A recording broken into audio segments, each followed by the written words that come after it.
Ce que ça implique d'abord, quand on dit un gouvernement pour les régions, c'est qu'on donne du pouvoir réellement aux régions. On a toujours dit que les régions, c'était des gouvernements de proximité. Mais au-delà de ça, une fois qu'on a dit ça, quel genre de pouvoir est-ce qu'on donne? Le pouvoir de décider de quoi? Le pouvoir de décider de combien de personnes tu veux accueillir sur ton territoire, comment tu veux les intégrer, de pouvoir de décider de redevances que tu vas avoir sur ton territoire. Donc, c'est vraiment du pouvoir du pouvoir pour les régions. C'est ça que c'est la Charte des régions. Et puis, à date, êtes-vous satisfaite de vos deux délégués de l'Abitibi? Ah, c'est pas des délégués, ce sont des futurs députés! Des futurs députés, absolument, avec Jean-Maurice Matte pour Abitibi-Est, avec également Guy Bourgeois pour Abitibi-Ouest, absolument. Puis c'est aussi d'avoir des gens qui sont ancrés dans la réalité de terrain, qui sont ancrés dans leur milieu, qui connaissent le monde, qui savent de quoi ils parlent quand ils parlent de leur territoire, parce que c'est eux qui sont à même de bien représenter la région. Donc c'est pour ça que c'est important aussi d'avoir des gens qui ont le monde à cœur. Puis tout à l'heure, il y a quelqu'un qui me disait Jean-Maurice, je l'aime beaucoup parce que c'est une personne qui est vraiment proche du monde. Mais c'est ça, la politique, c'est aussi être proche du monde. Puis je sais que Guy Bourgeois, c'est la même chose. J'ai travaillé avec lui, des gens qui aiment le monde. C'est un des premiers critères pour faire de la politique. Et puis, dans la région, est-ce que vous prévoyez développer quelque chose de particulier ou... Bien, alors, justement, on va faire il va y avoir des projets régionaux qui vont... des engagements régionaux qui vont être mis de l'avant.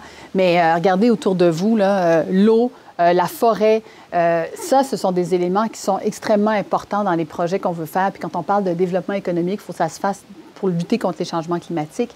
Alors, il y aura des projets avec la biomasse, avec l'électricité, avec l'eau. Donc, tous ces projets-là vont être extrêmement porteurs. Le fait que tu dis au Parti libéral, comment est-ce que tu entrevois ça? Bien, en fait, aujourd'hui, c'est une belle journée. C'est la visite de notre chef, Dominique Anglade, qui vient me supporter Guy, dans notre campagne, positionner le parti comme un parti des régions. Dominique le mentionnait, hein, on est dans un cadre d'environnement qui est exceptionnel ici au chalet Chabougamach à Sainte-Terre. C'est ça que le Parti libéral veut mettre de l'avant. Alors nous, on est très fiers de la visite de notre chef. Puis évidemment, les gens vont nous voir sur le terrain tout l'été pour parler des propositions libérales et évidemment pour positionner la région. Alors ce qu'on veut au Parti libéral, ce que Dominique demande à ses futurs députés, ce n'est pas d'être la courroie de transmission de Québec vers les régions, mais c'est d'être la courroie de transmission des régions vers Québec. Et c'est ça qu'on s'apprête à faire. Comment t'expliques ça?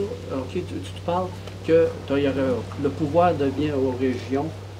Exactement. Alors, il faut être capable de parler des réalités régionales et de faire valoir nos points à Québec. Puis c'est pas toujours ce qu'on a vécu dans les dernières années, où il y a des décisions qui émanaient de Québec puis qui étaient imposées dans les régions. Puis dans le domaine de la santé, ça a été flagrant, la fermeture de l'urgence du centre de santé de Sainte-Terre. En même temps, à La Sarre, dans les quartiers ruraux à Rouyn-Noranda, ça nous a beaucoup affectés comme citoyens en région. Et là, on ne sentait pas qu'on avait notre mot à dire et notre poids comme citoyens de la région. Et évidemment, ça, on ne veut plus ça. Puis c'est ce que Dominique nous demande, c'est d'être les courroies de transmission des réalités régionales et d'aller faire des gains à Québec et non pas de toujours se faire imposer des décisions qui se passent à 800 km de chez nous. Parce que là, actuellement, le Témiscamingue, dans l'Ouest, ils vivent la même chose qu'on vivait. Y aurait-tu eu moyen de changer les choses? Bien, effectivement, il faut rapprocher, évidemment, les décisions des établissements, des citoyens. Et la santé, c'est tellement important dans la qualité de vie des communautés, dans la qualité de vie des citoyens. Il faut en faire une priorité. Nous, on va en faire une priorité. Bien évidemment, il y a plein d'autres dossiers. Hein. Dominique est arrivé en voiture en Abitibi-Témiscamingue. Alors, elle a bien vu qu'il y avait des enjeux importants au niveau de la 117 et de nos axes routiers. Alors, ça fait partie des propositions que nous, on aura à étaler cet été, évidemment, pour la campagne électorale qui va débuter au début du mois de septembre.